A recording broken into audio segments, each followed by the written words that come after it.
بسم اللہ الرحمن الرحیم الحمد للہ رب العالمین والصلاة والسلام علی اشرف الانبیاء وسادۃ الاتقیاء وسید المرسلین وخاتم النبیین محبوب رب العالمین وعلی آلہ وصحبہ اجمعین اما بعد قال النبی صلی اللہ علیہ وسلم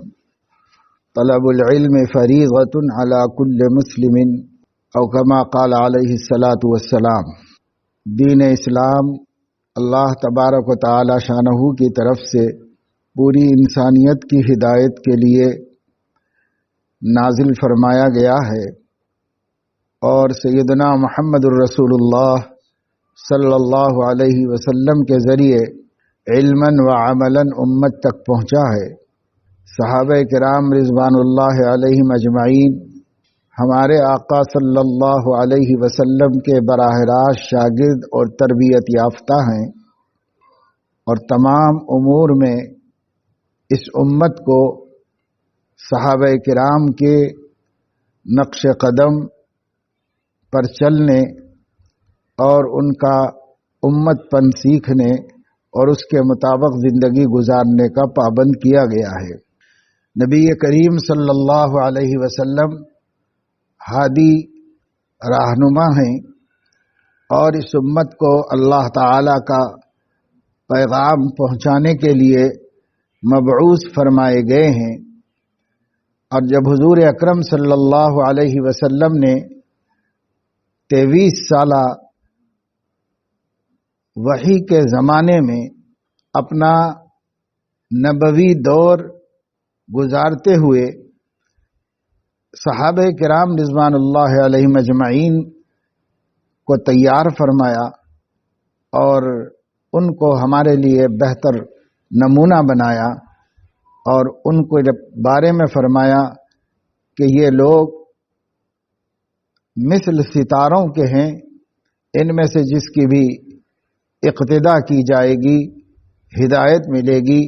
صحابہ کا مقتدی گمراہ نہیں ہو سکتا،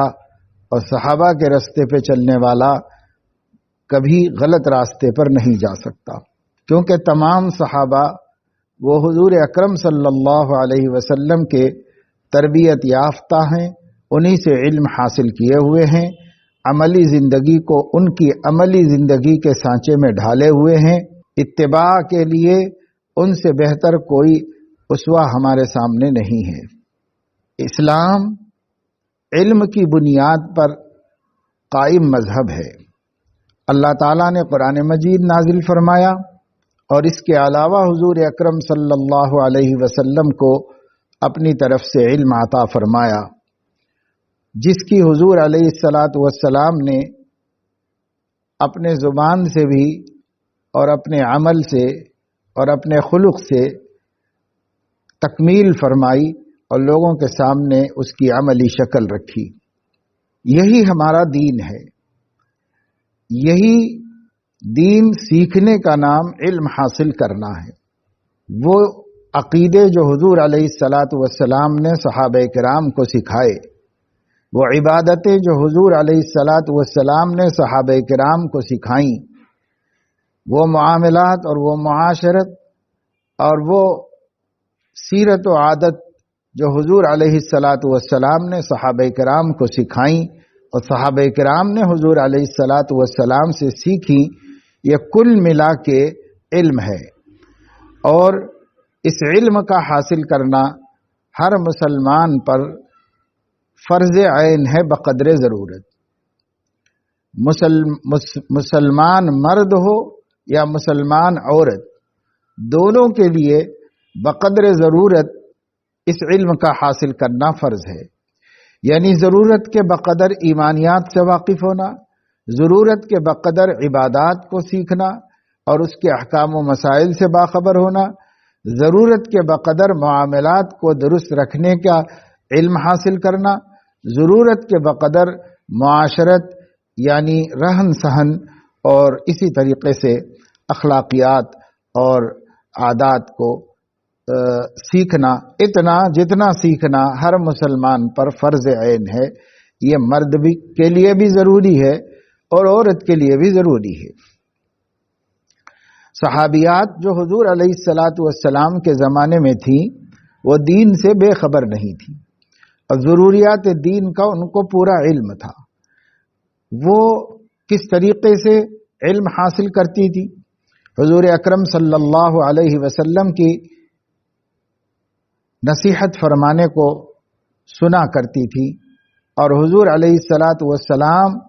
ان کو خصوصیت کے ساتھ نصیحتیں فرمایا کرتے تھے، ان کے لیے آپ نے وقت دیا ہے۔ اور حضور علیہ الصلاۃ والسلام کی ازواج مطہرات نے جو حضور علیہ الصلاۃ والسلام سے دین سیکھا اور جمع کیا تھا، صحابیات ان کے پاس جاتی تھیں اور ان سے علم حاصل کرتی تھیں۔ مرد حضرات جو کچھ مسجد میں سیکھتے تھے، اللہ کے نبی صلی اللہ علیہ وسلم پر وحیاں آتی تھیں، ان وحیوں سے آپ ان کو باخبر کراتے تھے۔ جب وہ اس کو خود سیکھتے تھے تو اپنے گھروں میں جا کر اپنی عورتوں کو سکھاتے تھے۔ صحابہ کرام کے زمانے میں سیکھنے سکھانے اور علم حاصل کرنے کا طریقہ فطری تھا۔ اس زمانے میں مدارس اور درسگاہیں اور اسی طریقے سے کتابیں